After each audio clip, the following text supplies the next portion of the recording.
That's good.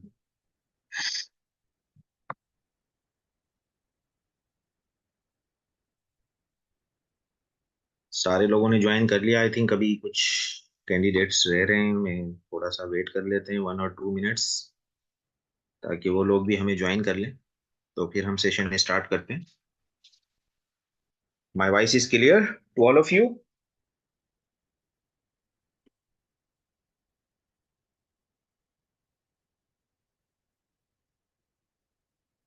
Okay, that's good. So guys, कल की class कैसी रही? क्या फीडबैक है आप लोगों का? कल क्योंकि क्लास एंड हो गई थी तो फीडबैक आप लोगों से नहीं ले सका। तो how was your experience yesterday? That's good. आप लोगों से रिक्वेस्ट है मेरी कि आप अपने कुलीग्स को इनवाइट करें इस कोर्स के लिए। और डॉक्टर प्लेस एकेडमी पे और भी जो कोर्सेज हो रहे हैं, उन कोर्सेज में आप लोग पार्टिसिपेट करें, जैसा कि मैंने कल आप लोगों को बताया था कि। और डेफिनेटली आप सब लोग प्रोफेशनल हैं, हम सब लोग प्रोफेशनल हैं। Obviously practical life is bit different student life से। So that's a good platform. Doctor place academy के जो कोर्सेज हैं, इंक्लूडिंग ऑल दी कोर्सेज, वो बहुत बेनिफिशियल हैं देखा जाए तो, क्योंकि उससे कुछ ना कुछ आप अपने फील्ड से टच में रहते हैं और आपकी नॉलेज में इजाफा हो रहा होता है। और बहुत सारी चीजें जो हम भूल जाते हैं रूटीन में, वो चीजें हमें रिकॉल हो रही होती हैं। क्योंकि बुक्स का या मीडिया का ऑब्वियसली वो तो है, बट बुक्स का टाइम मिलना प्रैक्टिकल लाइफ में थोड़ा डिफिकल्ट हो जाता है। सो आप लोगों से रिक्वेस्ट है कि आप लोग अपने कुलीग्स को भी बताएं जो आपके साथ हैं, और वो भी इस कोर्सेज में एनरोल हो। इवन अभी भी एनरोल हो सकते हैं अगर आपके कुछ कुलीग्स चाहते हैं एनरोल होना। तो अगर उनकी 1 और 2 क्लासेस होंगी तो उनको बाद में एडजस्ट कर सकते हैं हम लोग, कोई इशू नहीं है। पर ये है कि okay, that's good. Anyway I think 15 तकरीबन ज्वाइन कर लिया है ऑलमोस्ट। ब्रांड्स और डोजेस देखें मैंने शामिल किए हैं आप लोगों के लिए, ठीक है। फिर उसके अलावा मैं वर्बली भी आप लोगों को बता रहा हूँ। ब्रांड्स, बहुत सारे ब्रांड्स आते हैं, ठीक है ना। डोजेज अब अकॉर्डिंग टू पेशेंट होता है ना यहाँ पर। तो अब डॉक्टर्स मोस्टली ये बात समझते हैं कि ऑब्वियसली डोज देखें अकॉर्डिंग टू पेशेंट के वेट के हिसाब से। वो तो आपको उस वक्त ही डिसाइड करना पड़ेगा जो आप पेशेंट को क्लिनिकली देख रहे हैं। फिर भी मैं ब्रांड्स बताऊंगा आप लोगों को कि कौन कौन से ब्रांड्स हैं, और कुछ ब्रांड्स की पिक्चर्स भी मैंने आपकी आगे इंशाल्लाह लेक्चर्स में इंक्लूड की हैं। तो सो डोंट वरी, ब्रांड की मैनेजमेंट या जो उनकी जनरल एक डोजिंग है वो मैं आप लोगों से शेयर करूंगा। Okay, so let the class start. I think that is more important. So आज का टॉपिक बड़ा इंपॉर्टेंट है, ठीक है। आप सब लोगों से रिक्वेस्ट है कि आप सब लोग जो है वो गौर से टॉपिक आज का अटेंड करें, क्योंकि at the end of session कुछ आपसे जो है वो क्वेश्चंस भी, इसमें सिनारियोज भी मैंने आप लोगों के लिए रखे हैं, तो ताकि आप लोगों को मेमोराइज हो सकें ये topics.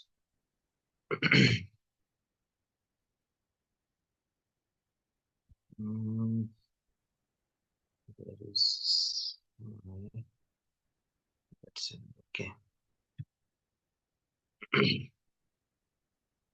Okay. So my screen share हो रही है सब लोगों को? Screen all is okay?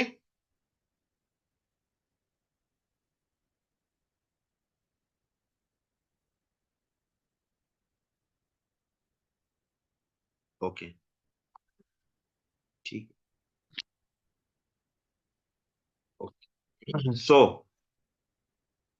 Today topic is coma, GCS and altered sensorium. जो लोग ईआर में काम करते हैं, हॉस्पिटल्स में काम करते हैं, आप लोगों को पता है कि हमारे पास जो है कोमा, और कोमा के साथ ऑब्वियसली जब भी कोमा का जिक्र होगा जीसीएस का जिक्र वैसे ही होगा, और अल्टर्ड सेंसोरियम का जिक्र होगा तो भी जीसीएस का जरूर होगा।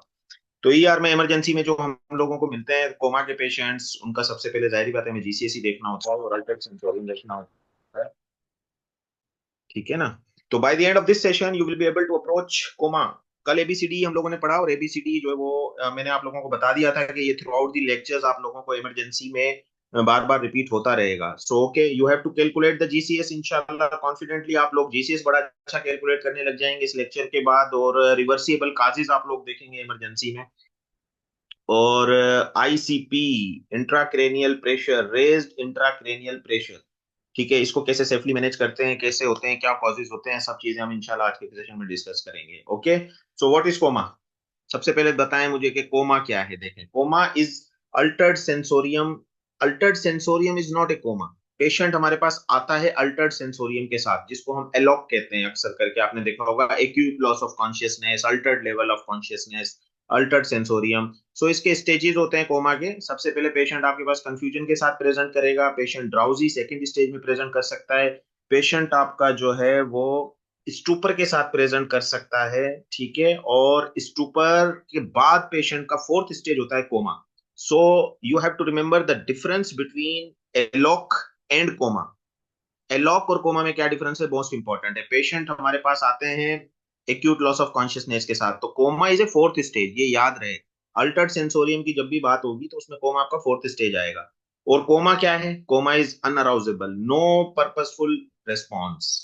पेशेंट आपका आपके पेनफुल स्टिमुलस पे भी जो है ना मोस्टली जवाब नहीं दे रहा होगा। और कोमा के अंदर मोस्टली जीसीएस आपको इक्वल और लेस देन 8 ही मिलेगा। तो जब भी कोई पेशेंट जीसीएस पर है और जीसीएस उसका इक्वल और लेस देन 8 हो रहा है, तो most probably patient is in the coma.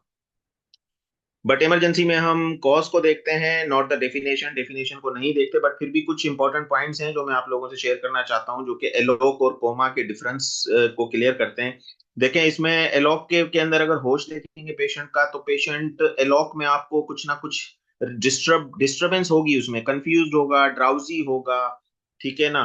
Stupor में सिर्फ पेन, स्टूपर हम कहते हैं जब बिल्कुल पेनफुल स्टिमुलस पे जो है वो रिप्लाई आपको पेशेंट जो है वो रेस्पॉन्ड दे, स्टूपर हम उस चीज को कह रहे होते हैं, ठीक है। तो उसमें कुछ ना कुछ आपको रेस्पॉन्स मिल रहा होगा, बट कोमा में बिल्कुल रेस्पॉन्स नहीं होगा, ठीक है। कुछ ना कुछ रेस्पॉन्स हमें एलोक में मिलेगा, इसमें बिल्कुल ना होने के बराबर या नहीं होता। जीसीएस अगर एलोक का आप देखेंगे 9 to 14 के बीच में अगर किसी पेशेंट का जीसीएस है, तो आप उसको कहेंगे कि maybe acute loss of altered level of consciousness है, but still not in coma. मगर जीसीएस अगर आपको 8 या 8 से कम मिलेगा, तो आप कहेंगे कि भाई patient is in the coma, ठीक है। एलोक जो है वो रिवर्सिबल होता है, अक्सर करके रिवर्सिबल होता है, जो इमरजेंसी में जरूरी नहीं है, बट मोस्टली आपको 90% केसेस आपको अल्टर्ड लेवल ऑफ कॉन्शियसनेस में, जो अभी तक स्टेज 4 कोमा में नहीं गए हैं पेशेंट, वो मोस्टली रिवर्सिबल कॉज होते हैं। बट कोमा जो है वो it's a serious condition, it's a life threatening condition. So reversible causes mostly हमें बहुत कम मिल रहे होते हैं। तो coma is an high emergency and ALOC is a medium in emergency. तो ये आप लोगों को इंपॉर्टेंट होता है। मगर हर कोमा एलॉक होता है, ये याद कर लें। हर कोमा एलॉक होता है, लेकिन हर एलॉक कोमा नहीं होता, ये याद कर लें। क्यों एलॉक बार बार मैं कह रहा हूं, आप लोग याद कर लें, ये बड़ी इंपॉर्टेंट टर्म है। Alter level of consciousness, acute loss of consciousness बहुत अक्सर यूज हो रही होती है, हम लोग बड़ा अपने पेपर्स पे यूज कर रहे होते हैं एलॉक। तो ये याद कर लें कि कोमा जब भी होगा तो डेफिनेटली उसको हम एलॉक तो कहेंगे, मगर हर एलॉक को आप कोमा नहीं कह सकते, क्योंकि मैंने आप लोगों से स्टेजेस शेयर किए हैं। ओके, सो कॉमन काजेस क्या है पाकिस्तान में? हाइपोग्लाइसीमिया बहुत कॉमन काज है। मैं कल भी आप लोगों से शेयर कर रहा था कि हमारे पास बहुत सारे पेशेंट आते हैं जिनका हमें कोई कॉज नहीं मिल रहा होता, और जस्ट हाइपोग्लाइसीमिया की वजह से पेशेंट जो है वो, तो कॉमन काजेज हैं यूरीमिया। डायलिसिस के पेशेंट्स आज हम डिस्कस करेंगे, जो पेशेंट डायलिसिस पे जाते हैं, यूरीमिया, उनमें क्रिएटिनिन और यूरिया लेवल्स हाई होते हैं, और ऑब्वियसली फिर वो जो है वो रीनल एनकेफ में चले जाते हैं। हेपेटिक एनकेफ के पेशेंट, सीएलडी के पेशेंट जो लोग मेडिसिन में डील कर रहे हैं, वो हेपेटिक एनकेफ कॉमन है, बहुत है पाकिस्तान में, कॉमन है।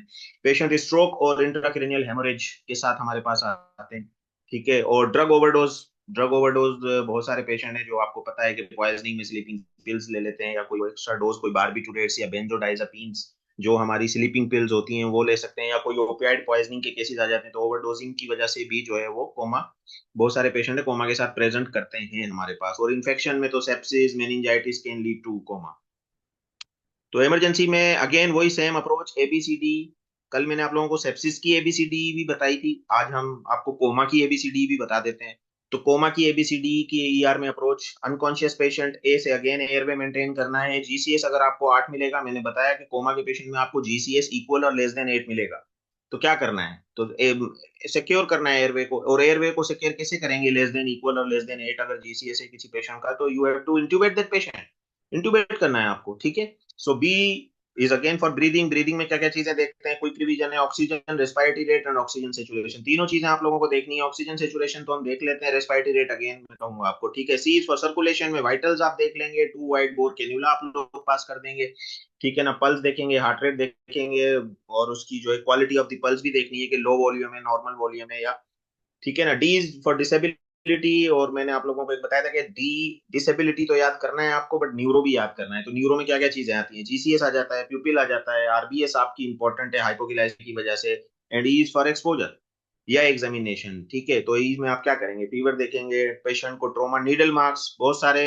एडिक्टेड पीपल्स होते हैं जो इमरजेंसी में लाए जाते हैं। अगर आप उनको नीडल मार्क्स मिल रहे हैं, आप लोगों को पता है कि जो लोग नशा करते हैं या जो एडिक्टेड होते हैं, तो उन वो ऑब्वियसली उनको नीडल मार्क्स होते हैं। तो आप जब उनको एक्सपोज करेंगे, पेशेंट का एग्जामिनेशन करेंगे, तो आप लोगों को वहां से क्लू मिल सकता है कि this could be an addicted people. तो आप लोगों को ये भी एक आइडिया हो सकता है। तो this is important. Primary objective क्या है हमारा कोमेटोस पेशेंट में, हमें एयरवे, ब्रीदिंग, सर्कुलेशन मेंटेन करनी है। Treatment of rapidly progressive dangerous metabolic causes of coma, जो भी हाइपोग्लाइसीमिया का कॉज है उस पर रैपिडली हमें उसका ट्रीट करना है। Evaluation is to whether there is a significant increase ICP और मास लीजन, हमें देखना है कि पेशेंट का इंट्राक्रैनियल प्रेशर तो रेज नहीं है, क्विकली हमें देखना है और ट्रीट करना है। अगर उसका कोई आईसीपी रेज है तो वो क्या है आईसीपी, आज पूरे टॉपिक में है, आप लोगों को आगे क्लियर हो जाएगा। सेकेंडरी ऑब्जेक्टिव में यही है कि आप लोगों को समझना है सबसे पहले कोमा क्या है, signs of supratentorial mass lesion, signs of subtentorial mass lesions की वजह से आईसीपी रेज होता है, this could lead two comma. So differential diagnosis बनानी है। सबसे पहले एक पेशेंट आया आप लोगों के पास, ठीक है ना, तो आपको डिफरेंशियल डायग्नोसिस बनानी है, वो भी आगे मैं डिस्कस करता हूँ। आई थिंक कि हमें जीसीएस डिस्कस कर लेना चाहिए सबसे पहले, हालांकि बेसिक है, स्टूडेंट लाइफ से हम लोग जीसीएस पढ़ते हैं, बट फिर भी हम भूल जाते हैं अक्सर करके। सो आज एक निमोनिक आप लोगों को बताता हूँ।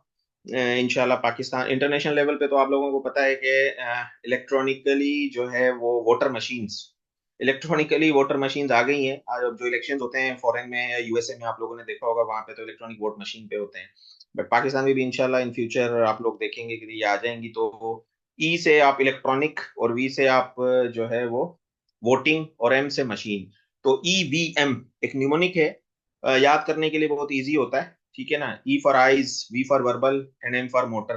मगर मैंने इसको थोड़ा सा मेमोराइज इस तरीके से किया हुआ है कि इलेक्ट्रॉनिक वोटर मशीन है, ठीक है ना। तो उससे आप लिंक कर सकते हैं, और आप बॉटम ऑफ द टेबल से स्टार्ट करें, ऊपर से ना देखें। इसको आइज है तो आइज को आप नीचे से देखें, ठीक है। पॉइंट वन दिया हुआ है मैंने, if there is a no response then you have to give. Total GCS के कितने पॉइंट्स होते हैं, कितना होता है जीसीएस टोटल, मैक्सिमम कितना होता है, मिनिमम कितना होता है, ये तो आप लोगों को पता होगा, बड़ा बेसिक क्वेश्चन है। तो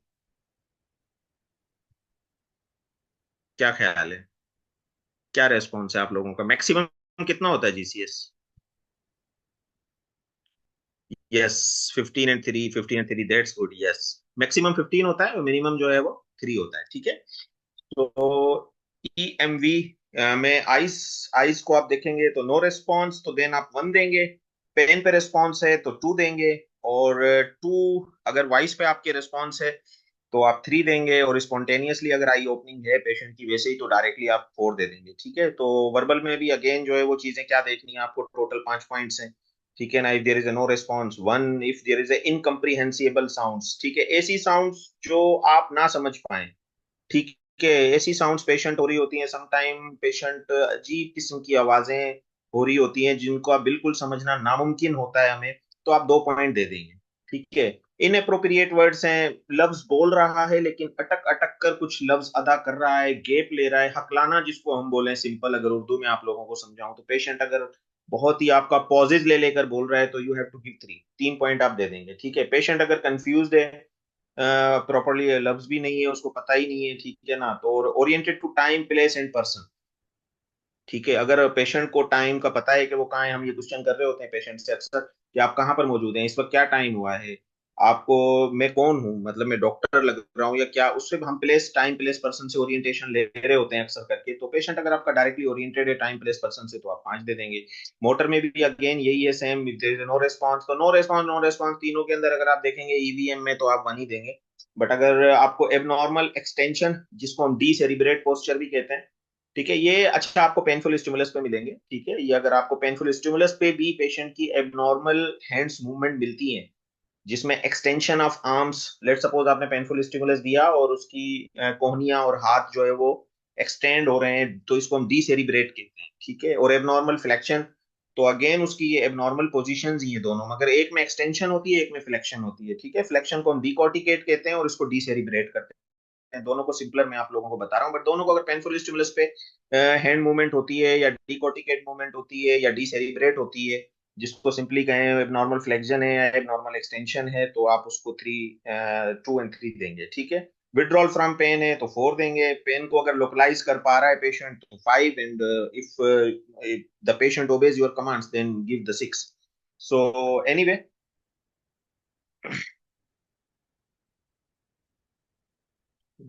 why why it's not working? Just a minute. I don't know why it's not. Yes. So GCS, देखें, आई के 4 पॉइंट हैं, वर्बल के जो है वो 5 पॉइंट हैं, और मोटर के 6 हैं। तो जीसीएस 13 to 15 माइल्ड, माइल्ड में आप दे देंगे। मॉडरेट में 9 to 12 है। जो मैंने आप लोगों को बताया, अल्टर्ड लेवल ऑफ कॉन्शियसनेस के जो पेशेंट्स होते हैं मोस्टली वो मॉडरेट कैटेगरी में होते हैं, ठीक है, but they are not in the coma, ये याद रखिएगा। जीसीएस इक्वल और लेस देन 8 है तो आप इंट्यूबेट करेंगे, दैट इज कोमा स्टेज। तो never delay airway for CT, ठीक है। एक ये इंपॉर्टेंट पॉइंट है कि आप एयरवे को डिले ना करें, सिटी स्कैन के लिए ना भागें। सबसे पहले एयरवे सबसे पहले मेंटेन करना है। सिटी हम लोग अक्सर कर रहे होते हैं, बस आप सिटी पे ले जाएं भाई, सबसे पहले पेशेंट को आप असेस तो करें, एबीसीडी तो देखें पेशेंट की, पेशेंट आपको रिसीव तो करें पेशेंट को इमरजेंसी में। Just don't rush for the CT scan, ठीक है। जीसीएस प्रैक्टिकल एग्जाम्पल एक मैंने आप लोगों के लिए डाली है। जैसे पेशेंट है, अगर पेशेंट की आईज ओपन हो रही है टू पेन, तो क्या देंगे? 2 पॉइंट देंगे आप, E2 हो गए, ठीक है ना। E2 मीन्स 2 पॉइंट, ठीक है। इनकम्प्रीहेंसिबल साउंड्स अभी हमने डिस्कस किया, चार्ट आप पूरा इंशाल्लाह मेमोराइज कर लेंगे। तो क्या करेंगे? V2, E2 V2। And if the patient your withdraws from the pain then M4। तो कितना हो गया टोटल आपका? तकरीबन दिस इज योर ऑलमोस्ट आपकी ये कोमा स्टेज बन जाती है, ठीक है ना। 8 का तकरीबन जीसीएस बन रहा है आपका, इक्वल और लेस देन 8 हमने बताया कि कोमा का हो जाता है। तो दिस पेशेंट का तकरीबन ऑलमोस्ट आपका ये कोमा स्टेज में आ जाता है। रिवर्सिबल कॉजेज ऑफ कोमा के क्या क्या हो सकते हैं? अल्टर्ड सेंसोरियम में क्या करना है? सबसे पहले अगर पेशेंट लॉक के साथ आपके पास आ रहा है, acute loss of altered level of consciousness के साथ आ रहा है, you have to check the RBS RBS RBS, ये याद कर लें। बड़ा बेसिक स्टेप है, हम लोग बहुत रश करते हैं, हम लोग बड़ी डायग्नोसिस बना रहे होते हैं, हम मेनिंजियोमा तक पहुंचे होते हैं, सीए कैंसर तक पहुंचे होते हैं। बट आई थिंक हमें सबसे पहले बेसिक स्टेप देखना चाहिए, we have to check the RBS. Okay, so if the RBS is low then go for IV dextrose. Simple step है, आप डेक्सट्रोज देंगे, ठीक है ना। आईवी डेक्सट्रोज आते हैं, आपको पता है, एम्प्यूल्स आते हैं, 50% के भी आते हैं, ईआर में हम लोगों के पास होते हैं मोस्टली अवेलेबल, और आपको बेसिक मैनेजमेंट है।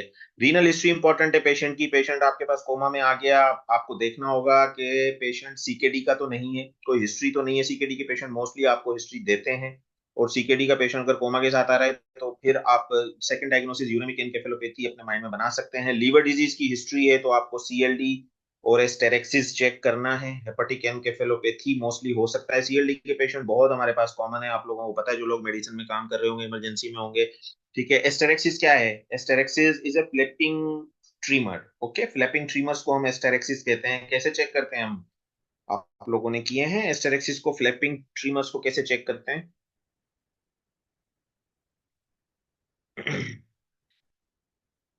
ठीक है, पेशेंट को कैसे चेक करेंगे? आप लोगों को आता है?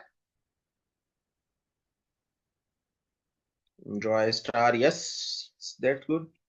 ओके, इसको सिंपलर भी कर सकते हैं हम लोग। पेशेंट को हम कहेंगे अपने आर्म्स एक्सटेंड करें, ठीक है। आर्म्स को वो एक्सटेंड करेगा, और उसको कहेंगे फिंगर्स को आप खोल लें, ठीक है, अपनी उंगलियों को खोल लें। आर्म्स को जब वो एक्सटेंड करेगा और फिंगर्स को एक्सटेंड करेगा, तो आप देखेंगे कि पेशेंट को, आपको ट्रीमर फील होंगे, पेशेंट का हैंड ऊपर जाने की बजाय फॉल हो जाए, ठीक है ना, फॉल हो जाए, ठीक है। तो ये मेंटेन नहीं कर पाएगा वो उस हैंड पोस्चर को, the patient in the hepatic enceph can not maintain. Okay, if focal signs patient है, अगर कोई आपको लगता है कि एक वीकनेस है, लेट सपोज के वन साइडेड ऑफ आर्म्स की, तो you have to go for the CT brain. Okay, so major differential diagnosis of altered sensorium या अल्टर्ड कॉन्शियसनेस की, आपके पास एक डिफरेंशियल डीडी तो आनी चाहिए माइंड में, ठीक है। जब एक पेशेंट आपको इमरजेंसी में रिसीव हो रहा है तो you have to make the DD. DD आपके माइंड में होनी चाहिए। मेटाबॉलिक कॉजेज, मेटाबॉलिक डिजीज आपके माइंड में आनी चाहिए। सबसे पहले हाइपोग्लाइसीमिया, डीके का पेशेंट हो सकता है, कोई यंग पेशेंट आप लोगों को मोस्टली मिल रहा है, डायबिटिक की हिस्ट्री तो डीके का पेशेंट। ये सारी चीजें हमारे पास कोर्स में है, इंशाल्लाह हम further one detail by detail इंशाल्लाह डिस्कस करते रहेंगे। Non ketotic hyperosmolar diabetic emergencies में आएगा आपके पास। सीकेडी में यूरीमिया, यूरेमिक, मैंने आपको बताया सीकेडी के पेशेंट्स मोस्टली हमारे पास रीनल एनकेफ के साथ आ रहे होते हैं, समझ लें। हेपेटिक एनकेफेलोपैथी सीएलडी के पेशेंट्स आ रहे होते हैं, तो ये माइंड में आनी चाहिए डायग्नोसिस। कार्बन डाइऑक्साइड नार्कोसिस है, विल्सन डिजीज अगेन एक जेनेटिक लीवर डिजीज है, आप लोगों को पता है वो सारा कॉपर एक्यूमुलेशन और क्या होती है। वर्निक्स एनकेफेलोपैथी, अल्कोहलिक पेशेंट बहुत सारे जो है वो Wernicke's encephalopathy is also linked to the alcoholic encephalopathy. इस तरीके के पेशेंट्स हमारे पास बहुत सारे लोग हैं जो रात में जो है वो ड्रिंक कर कर आ जाते हैं और एनकेफ में होते हैं। बहरहाल, इन्फेक्शन जो है वो ये भी आनी चाहिए। Cerebral malaria can lead two comma, acute pyogenic meningitis, encephalitis, all these condition can lead to coma or can alter consciousness। Vascular accidents में आपको पता है सब एरिथ्रोइड हेमोरेज के patients, haemorrhagic ischaemic stroke, haematoma, head injury, they all can present to you in emergency with the coma. Drug की toxicity मैंने आप लोगों को बताया, देखें आ गया, सेडेटिव्स है, ओवरडोजेज है, drug use by pocket pickers, opium, alcoholic, addicted, सब पीपल, एडिक्टेड पीपल आप लोगों को पता है बहुत सारे लोग हैं इमरजेंसी में आ जाते हैं। बहुत सारे लोग एविल के इंजेक्शन लगा रहे होते हैं जो एडिक्टेड होते हैं। बहुत सारी ओवरडोजिंग एविल की हो रही होती है। पेशेंट आपके पास प्रेजेंट हो गया, आपने एक्सपोज किया, आपको पता चला नीडल मार्क्स भी हैं, so this is an addicted case. So most likely कोई ना कोई एडिक्शन की आप लोगों को हिस्ट्री मिल जाएगी उसमें। ट्यूमर्स में intracranial SOL space occupying lesion हम इसको कहते हैं, कोई आप लोगों को इसमें दिमाग में सिंपल रसोली में, उर्दू में भी रिपीट, उर्दू में भी वो बात कर रहा हूँ, सारा ट्रांसलेट आप लोगों को कर रहा हूँ ताकि जो हमारा स्टाफ है वो भी सारी चीजें उसको क्लियर हो जाए। तो आईसी सोल का मकसद इंट्राक्रेनियल स्पेस ऑक्यूपाइंग लीजन्स हम कहते हैं। ट्यूमर सिंपल ब्रेन ट्यूमर अगर हम लोग कहें तो वो सिंपलर होगा।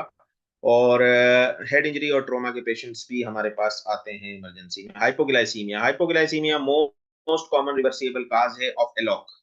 अल्टर लेवल ऑफ कॉन्शियसनेस का जो सबसे इंपॉर्टेंट काज है, मोस्ट कॉमन काज है, वो रिवर्सिबल कॉज हाइपोग्लाइसीमिया है। डायबिटिक में, एल्डरली में, मेल नरिश्ड में, ठीक है ना। और ये ऐसे पेशेंट होते हैं जो आपको लगेगा स्ट्रोक हो गया है, ठीक है, आपको मिमिक करेगा। Hypoglycaemia can mimic like stroke, but आपको सबसे पहले आरबीएस आरबीएस देखनी है ईआर में, ठीक है ना। क्योंकि जब भी आपको एक डायबिटिक पेशेंट की हिस्ट्री मिल गई, एक पेशेंट आपको ओल्ड एज लग रहा है, तो आपको बेसिक से स्टार्ट करना है, ना कि हम उसको डायरेक्ट जंप कर जाएं कि ये स्पेस ऑक्यूपाइंग लीजन की वजह से कोमा हो गया। तो डायरेक्ट थोड़ा रेयर कॉजेज को कम सोचा करें और कॉमन कॉजेज को हमें ज्यादा सोचना है। तो मैंने आरबीएस लेस देन 70 आपको मिलेगी पेशेंट को हाइपोग्लाइसीमिया में, और 50% डेक्सट्रोज के एमप्यूल आते हैं, वो आईवी आप दे सकते हैं, ठीक है। अल्टर लेवल ऑफ कॉन्शियसनेस का एक बड़ा अच्छा जो है वो एक निमोनिक है इसमें, मूव स्टूपिड। मूव स्टूपिड एक के जो कॉजेज में है, ये एक इंपॉर्टेंट है। देखें एम से मेटाबॉलिक कॉजेज आ जाते हैं आपके। मेटाबॉलिक कॉजेज में आपके इनबॉर्न इनर्स ऑफ मेटाबॉलिज्म है, यूरिया साइकिल डिफेक्ट्स हैं, ये तो इनबॉर्न है। रेयर कॉजेज होते हैं। ओ से आपकी ऑक्सीजन आ जाएगी, वी से आपका वेस्कुलर एंड कार्डियक कॉजेज आ जाते हैं। वेस्कुलर और कार्डियक में अगेन आपका स्ट्रोक आ जाएगा, सीवीए जिसको हम कहते हैं, और प्लस जो है वेस्कुलाइटस और शंट मेल फंक्शन। ई से आपका इलेक्ट्रोलाइट इम्बेलेंस या एंडोक्राइन आ जाएगा, डायबिटिक कीटोएसिडोसिस हो गया, इलेक्ट्रोलाइट एबनॉर्मलिटीज हो गई, सीजर्स। सीजर्स एस से आप सीजर्स, सेप्सिस और शॉक। तो ये बड़ा अच्छा निमोनिक है, आप इसके कॉजेज को याद कर सकते हैं। डीडी याद कर सकते हैं। टी से tumour, tumour, trauma, temperature, toxins. T से सारी चीजें आ जाएंगी आपकी। यूरीमिया में आपको renal failure, liver failure, psychiatric porphyria, ठीक है, ये भी एक डिजीज होती है अलग से। इन्फेक्शन, इंट्यूससेप्शन, ठीक है। ड्रग्स एंड ड्रामा, ड्रामा भी लिखा हुआ है, ठीक है ना। ड्रामा आपको पता है कि हमारे पास ईआर में फंक्शनल केसेस आते हैं। बहुत सारी यंग लेडीज स्पेशली हमें तो एनकाउंटर करनी पड़ती है इमरजेंसी में, जो आते हैं हमारे पास। मैंने बहुत सारी पेशेंट देखी, even I was in Saudi Arabia, तो मैं सऊदी अरब की ईआर में भी, मैंने वहां की भी देखा कि अरब खवातीन भी जो है वो रात में अक्सर करके 12-1 बजे के बाद, यंग फीमेल स्पेशली जो है वो मोस्टली ड्रामा के साथ, अल्टर लेवल ऑफ कॉन्शियसनेस के साथ प्रेजेंट कर रही थी। तो ये भी कॉमन प्रेजेंटेशन है। तो ड्रग्स को, ड्रामा को भी याद कर लें कि ड्रग्स तो हैं, एडिक्टेड हैं, बट कुछ हमारे पास फंक्शनल केसेस भी इमरजेंसी में आते हैं।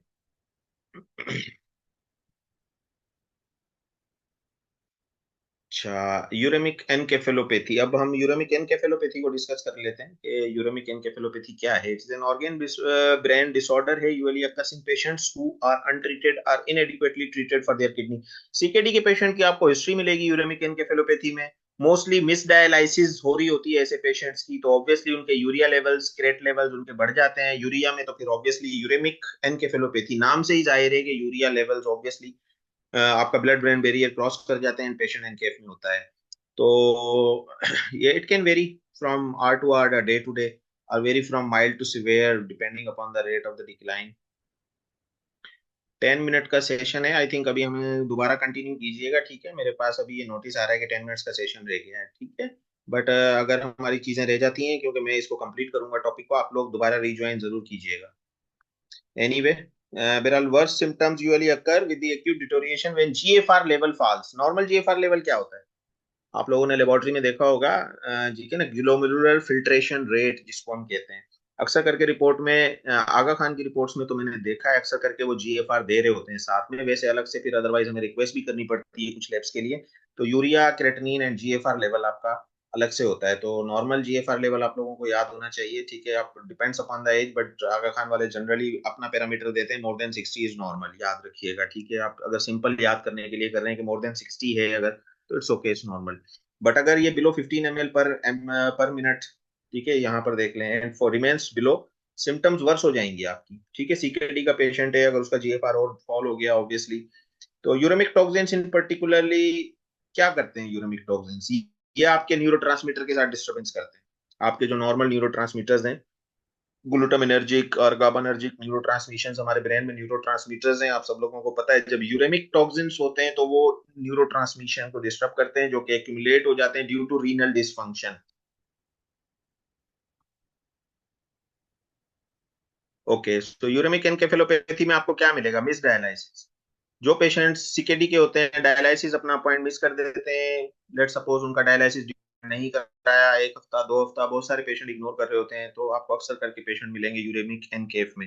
और अक्सर करके हिस्ट्री मिल रही होती है हम लोगों को पेशेंट्स का, हम ईआर में जब पूछ रहे होते हैं कि पता चलता है सीकेडी का है, डायलिसिस पर है, डायलिसिस नहीं कराई, पेशेंट बेहोशी कोमा के साथ और अल्टर लेवल ऑफ कॉन्शियस के साथ आपके पास प्रेजेंट करता है। So patient confusion can lead two comma. मैंने आपको स्टेजेस बता दिए कोमा के, 4 स्टेजेस, ठीक है? हाई यूरिया एंड क्रेटिनिन, ये आप लोगों को थोड़े क्लूज मिलेंगे, these are the clues for uraemic encephalopathy. History important है पेशेंट की, ठीक है? हाई यूरिया मिल रहा है, क्रेट मिल रहा है, मिस डायलिसिस की हिस्ट्री मिल रही है, कैसे मैनेज करेंगे आप लोग? अच्छा, जब भी यूरेमिक एनकेफेलोपैथी का या सीकेडी के पेशेंट का सोचेंगे आप लोग, तो हाइपरकेलीमिया माइंड में आना चाहिए। हाइपरकेलीमिया, हाइपरकेलीमिया और हाइपरकेलीमिया, ठीक है? पोटेशियम लेवल्स बढ़ते हैं सीकेडी के पेशेंट में, और ये this is a life threatening condition, ठीक है? Hyperkalemia can lead to cardiac arrhythmias. बहुत सारे पेशेंट हमने देखे हैं कार्डियक एरिथमियाज में, पेशेंट हार्ट ब्लॉक में जाते हैं, पेशेंट को टीपीएम लग रहे होते हैं हमारे पास कार्डियो में, तो सीकेडी के पेशेंट्स को अक्सर करके। सो ऐसे पेशेंट की मैनेजमेंट कैसे करेंगे? एबीसी से स्टार्ट करेंगे, हाइपरकेलीमिया आपको ट्रीट करना है, एंड डायलिसिस पेशेंट की करनी है अर्जेंट।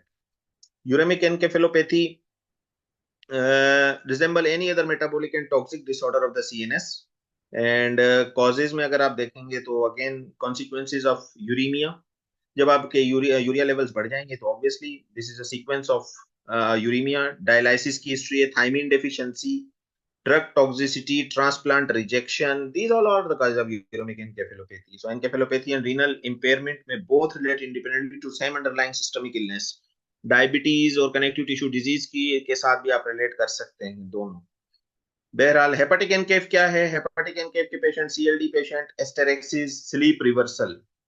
हिस्ट्री क्या मिलेगी? पेशेंट आया, अच्छा स्लीप रिवर्सल का एक इंपॉर्टेंट पॉइंट आप लोगों को मैं बता दूं कि this is an early stage, stage 1 और स्टेज 2 स्टेजेस अगर आप लोगों को पता होंगे डेफिनेटली। हेपेटिक एनकेफ अगर आप लोगों ने बिल्कुल सब लोगों ने पढ़ा हुआ है सीएलडी के पेशेंट में, तो सीएलडी की हिस्ट्री आप लोगों को मिलेगी। फ्लैपिंग ट्रीमर्स आपको पॉजिटिव मिलेंगे हेपेटिक एनकेफ में, लेकिन ये याद रखिएगा कि एस्टेरेक्सिस या flapping tremors they are not specific for hepatic enceph, ये और भी डिजीज में आपको मिल सकते हैं, ठीक है? ये आपको विल्सन डिजीज में भी मिल सकते हैं, ये आपको ड्रग ओवरडोजिंग है, ओपियाइड है, ठीक है ना? तो ये आपको और चीजों में भी पॉजिटिव मिल सकते हैं, इवन हाइपोग्लाइसीमिया में आपको एस्टेरेक्सिस मिल सकते हैं।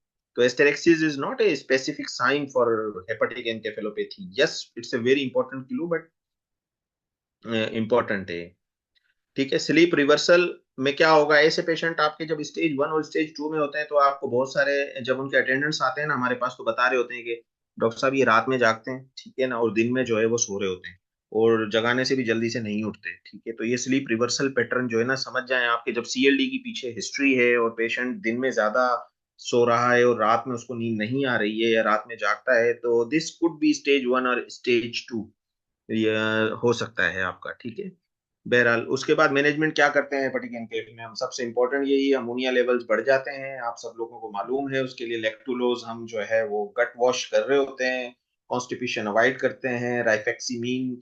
अब यहाँ पर मैं आप लोगों को थोड़े ब्रांड नेम बता दूं, जो लोग ब्रांड नहीं जानना चाहते, मोस्टली डॉक्टर्स को मालूम होता है, बट फिर भी स्टाफ के लिए, दूसरे लोगों के लिए मैं आप लोगों से शेयर कर दूं। ड्यूफ्लेक के नाम से लेक्टुलोज आता है। ड्यूफ्लेक आप लोगों ने देखा होगा, इमरजेंसी में 30 ml दे रहे होते हैं, एचएस रात में दे दें ताकि उसकी गट वॉश हो जाए और जो है वो पेशेंट को कॉन्स्टिपेशन ना हो, इसमें कॉन्स्टिपेशन अवॉइड करनी होती है। राइफेक्सिमीन निमिक्सा के नाम से भी आता है, रिफिक्सा के नाम से भी आता है। 550 मिलीग्राम हम दे रहे होते हैं, बीडी चला रहे होते हैं राइफेक्सामीन।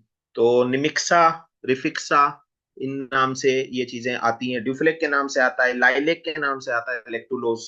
ठीक है, तो ये सिरप्स हैं और इसको दे रहे होते हैं हेपेटिक इनकेफ में, जो नॉर्मली डोज दे रहे होते हैं, वैसे ये हम कॉन्स्टिपेशन में भी पेशेंट को प्रेस्क्राइब कर रहे होते हैं। और एनी ट्रिगिंग फैक्टर, कोई भी जो ट्रिगर फैक्टर है उसको हमें ट्रीट करना है हेपेटिक एनकेफ में।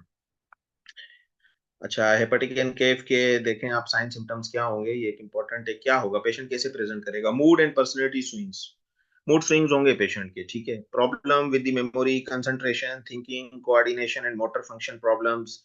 पेशेंट का ऑटोनोमी लॉस हो जाता है। पेशेंट का, कुछ लोग तो हमारे पास आते हैं, डॉक्टर साहब इनका पेशाब निकल जाता है, इनको पता ही नहीं चलता। ठीक है, ये चलते हुए लड़खड़ाते हैं, गिरते हैं, ऑब्वियसली उनका एक जो है वो प्रॉपर पोस्चर मेंटेन नहीं कर पाते, क्योंकि due to loss of autonomy, and they can't care yourself, so that's an important behavior, impulsive changes। ये अगेन एक और चार्ट है, देखें तो एबिलिटी टू केयर योरसेल्फ, ये अगेन हेपेटिक एनकेफ के पेशेंट जो है वो हमारे पास प्रेजेंट कर सकते हैं। ठीक है ना, पैटर्न चेंजेस मैंने आप लोगों को बताया कि स्लीप रिवर्सल एक इम्पॉर्टेंट है। ठीक है ना, कोऑर्डिनेशन, फंक्शन प्रॉब्लम, अगेन वही सब चीजें इसमें मेंशन है जो मैं आप लोगों को बता रहा हूँ कि पेशेंट जो है अपना पोस्चर मेंटेन नहीं रख पाते। मेमोरी के साथ ऑब्वियसली मेमोरी इफेक्ट होती है, चीजें भूलने लगते हैं। ठीक है, बिहेवियरल कंट्रोल इशू है। Now this is a slide, अगर ये आप देखें हेपेटिक एनकेफ का एक्चुअली सिस्टम क्या है, क्या सारा लिंक्ड है, तो अगर आप देखेंगे तो देखें इसमें सारी चीजें डिस्टर्ब हो जाती हैं। ठीक है, बाइल एसिड्स आपके बढ़ जाएंगे, जो नॉर्मली लीवर क्लियर करता है आपका। ठीक है, तो बाइल एसिड प्रोडक्शन बढ़ जाएगी, Altered neurotransmission, impaired lactate metabolism आपका होगा, हाइपर अमोनिया, अमोनिया लेवल्स आप लोगों के बढ़ते हैं जो बहुत ज्यादा हेपेटिक एनकेफ के पेशेंट्स के अंदर अमोनिया लेवल्स मेन कल्प्रिट हैं, आप लोगों को पता है। ठीक है ना, तो हाइपर अमोनीमिया लीड होगा, सिस्टमिक इन्फ्लेमेशन होगी। सो दीज ऑल, और सेरिब्रल एडिमा के साथ पेशेंट हो सकता है, एस्ट्रोसाइट स्वेलिंग, हम astrocytes are the cells in the brain. ठीक है ना, न्यूरो ट्रांसमिशन में हेल्प करते हैं, तो ये सारी चीजें आपकी डिस्टर्ब होंगी। कॉग्निटिव डिफिकल्टीज होंगी पेशेंट को। सो बाइल एसिड्स प्रोडक्शन आपकी बढ़ जाएगी, क्योंकि नॉर्मली बाइल एसिड्स क्या है, लीवर क्लियर आउट करता है, बट जब लीवर आपका फेल हो गया है सीएलडी के पेशेंट्स में, तो डेफिनेटली बाइल एसिड भी अक्यूमुलेट होंगे। अगेन एक और स्लाइड है। ठीक है, इस पे देखें, ऑक्सीडेटिव स्ट्रेस कहाँ बढ़ रहा है, ब्रेन पे बढ़ रहा है। ठीक है ना, जब ऑक्सीडेटिव स्ट्रेस बढ़ेगा तो क्या क्या होगा, मसल पर क्या इफेक्ट आएगा, लीवर पे क्या इफेक्ट आएगा। ठीक है, ये सारी बहुत अच्छी स्लाइड है, आप अमोनिया को लिंक करें कि अमोनिया कहाँ कहाँ से लिंक हो रहा है। देखें, अमोनिया मसल से, ब्रेन से, किडनी से, आपकी गट से। ठीक है ना, तो पेशेंट को अगर आप देखेंगे तो ये इसका जो लिंक है अमोनिया का, उन सारे ऑर्गन्स के ऊपर इफेक्ट आएगा। उसको काउंटर कैसे करेंगे ये भी स्लाइड्स में लिखा हुआ है, अगर आप देखेंगे। ठीक है, इसको सिर्फ समझने की बात है। अब मसल पे आपका है ग्लूटामीन। ठीक है ना, लीवर पे चले, मैं आप लोगों को समझाता हूँ। Increase urea production, ammonia level बढ़ा, लीवर को गया, इंक्रीज यूरिया प्रोडक्शन है, कैसे कम कर सकते हैं, L ornithine and L aspartate से आप कम कर सकते हैं। कैसे कम करेंगे, जिंक भी, किस जिंक का भी रोल है, सपोर्टिव स्टडीज है। ठीक है, हालांकि गाइडलाइंस जो हैं गैस्ट्रोएंटरोलॉजी की वो इतनी ज्यादा सपोर्ट नहीं करती हैं रोल को, बट फिर भी सपोर्टिव रोल है इनका। क्या नाम से आती है, सिलीवर हेपामर्स सुना होगा आप सब लोगों ने, सिलीवर नाम से आती है, लॉर्निथीन एस्पार्टेट होते हैं उसमें। और हेपामर्स, हेपामर्स तो बड़ा कॉमन ब्रांड नेम है। ठीक है ना, हेपामर्स के साशे भी आते हैं, हेपामर्स के जो है वो सिरप भी आता है, और उसमें लॉर्निथीन और एल एस्पार्टेट आपके होते हैं। ठीक है, ब्रांच चेन अमीनो एसिड्स आप लोगों ने सुना होगा, सीएलडी के पेशेंट में अमाइनो वेल दे रहे होते हैं। अमाइनोवेल दे दो भाई, लीव, ठीक है ना। अमाइनोवेल अक्सर चल रहा होता है, उसमें क्या है, आपकी ब्रांच चेन अमीनो एसिड्स हैं, ठीक है, तो वो सारे हैं। गट फ्लोरा, प्रोबायोटिक्स भी हम दे रहे होते हैं, देखा होगा आप सब लोगों ने कि प्रोबायोटिक्स भी दे रहे होते हैं, क्यों? क्योंकि एंटेरिक बैक्टीरियल फ्लोरा का आपका जो है वो चेंज हो जाते हैं। प्रोबायोटिक्स है राइफेक्सिमीन। राइफेक्सिमीन क्या है? राइफेक्सिमीन नॉन सिस्टमिक एब्जॉर्बेबल एंटीबायोटिक है, ठीक है, ये एब्जॉर्ब नहीं होती आपके सिस्टम में, ब्लड में नहीं जाती, जो निमिक्सा के नाम